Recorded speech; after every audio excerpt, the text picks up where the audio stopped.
Donc là, moi, la question N.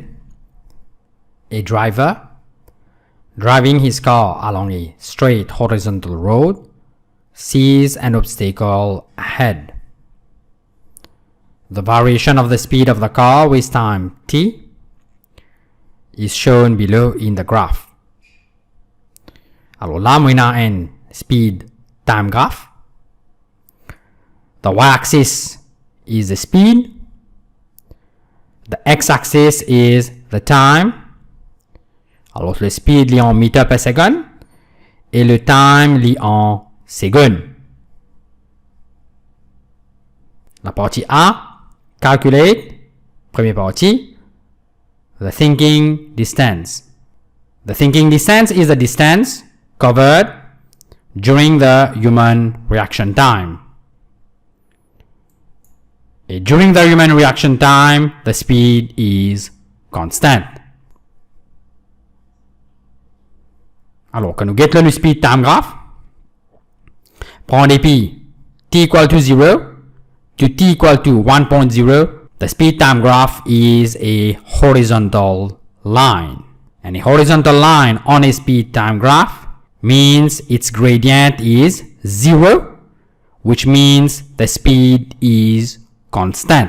Et pour nous gagner distance d'un speed time graph, nous besoin calculer area under the graph. Alors pour nous gagner the thinking distance, tout ce qu'il nous a à faire, c'est calculer distance qu'il a voyagé from t equal to 0 to t equal to 1.0 second, et ça est égal à area de sa rectangle couleur bleu là.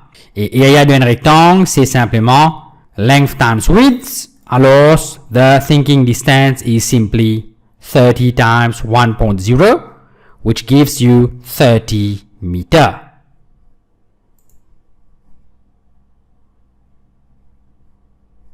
C'est-à-dire, nous get à deuxième partie, côté de nous besoin calculer the braking distance. The braking distance is the distance covered while the brakes are applied. Alors, c'est pour nous besoin de distance pendant qu'il est là peut décélérer.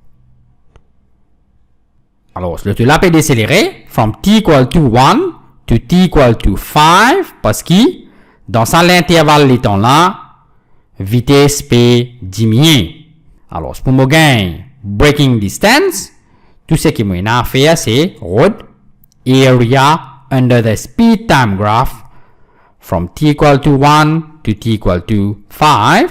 Et comment nous trouver? Nous avons un triangle et nous besoin calculer area de ce triangle là, which is given by the formula half times base times height. So we have the braking distance equal to half times, so the base is 5.0 minus 1.0, qui vous donne nous 4.0, et puis nous multiplier par son height, which is 30, et là, nous gagnons nos braking distance as 60 meters.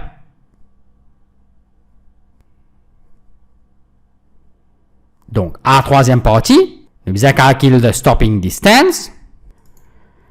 The stopping distance is the sum of the thinking distance and the braking distance. Alors, tout ce qu'il y a à faire, c'est qu'il y a pour ajouter ça des réponses là ou là. Ça veut dire 30 plus 60 qui peut donner moi 90 mètres.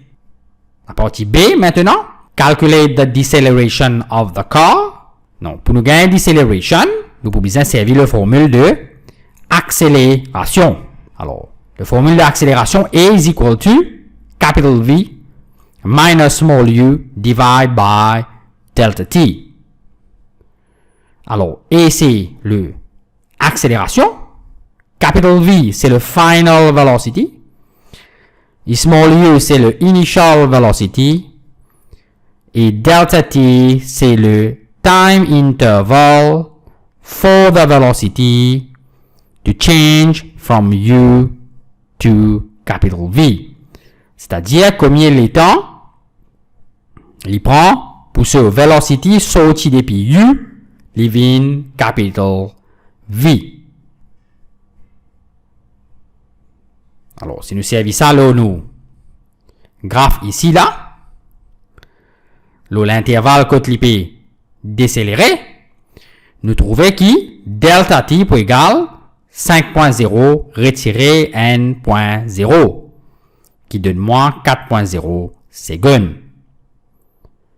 Mon final velocity, il est 0 mètres par seconde, et mon initial velocity, il est 30 mètres par seconde.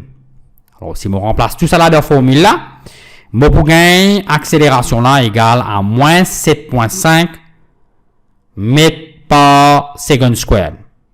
Et une accélération qui est négative pour un body qui peut bouger in a straight line, c'est-à-dire une straight line veut dire qu'il n'est pas passé en direction, alors nous sommes capables d'interpréter ça négatif là comme une deceleration.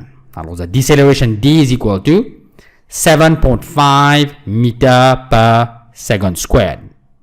Et remarquez, deceleration nous reporte tous les temps comme this n valeur et nous pas mettre aucun signe relié. Part C now. Sketch on the graph below the distance time graph for the motion of the car. Pour nous faire ça, nous retourner là, nous, speed time graph. Donc, from t equal to 0 to t equal to 1.0 second, the speed is constant. Et rappelle bien, la distance couverte est 30 mètres ici, là, parce qu'il y a une seconde. Et puis, nous avons, from t equal to 1 to t equal to 5, the speed is decreasing.